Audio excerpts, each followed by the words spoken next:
வணக்கம். நமது வீட்டின் பால்கனி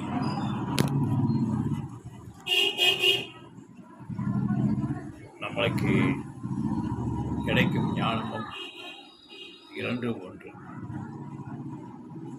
பால்கனி இருந்தால் நம்மளுக்கு பயம் வராது. அதில் உட்கார்ந்து வேடிக்கை பார்க்கலாம். நல்லா உட்கார்ந்து நிம்மதியாக வேடிக்கை பார்க்கலாம், தியானம் பண்ணலாம், எது வேணாலும் செய்யலாம். பயம் வராது. அதே போல தான் நம்மளுக்கு ஞானம் என்னும் ஒரு பக்குவ நிலை வந்தால் பயமே வராது. பயங்கிறது நிற்காது. எந்த விதமான பதட்டமோ பயமோ உண்மையாகவே இராது. அது அதுவாக இருக்கும். இந்த பால்கனி இருக்குன்னா அது நல்ல முக்கியமானது. அது மேலே மாடியில் உட்காந்து செடியை பார்க்கலாம், போக்குவரத்து ஆட்களையும் பார்க்கலாம், பறவைகள் மரத்தில் இருக்கிற பறவைகளையும் பார்க்கலாம்.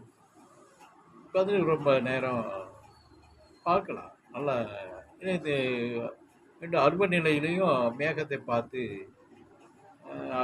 அருவ தியானம் பண்ணலாம். இது நிறைய நிலையான நிலையில் இந்த மாடியில் இருக்கும் பால்கனியில் உட்காந்து இதெல்லாம் செய்யலாம். அதே நிலையில் அந்த தடுப்பு சுவர் இல்லாட்ட ஒன்றும் செய்ய முடியாது. பயம் வந்துவிடும். விழுந்துருவோண்டு பயம் வந்துடும். எதுவுமே நடக்காது. பயத்தில் தான் நின்றுட்டே இருப்போம். பயத்தில் தான் உட்காந்து இருப்போம். எப்போ விழுவ போகிறோம்னு பயத்திலேயே இருப்போம்.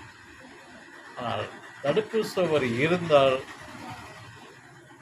இருப்பது நம்மளுக்கு பாதுகாப்பு, பயமீங்கும். அதே போல தான் நம்மளுக்கு பக்குவம் என்னும் ஞானம் வந்துட்டாலே பயமே இருக்காது, படபடப்பு இருக்காது.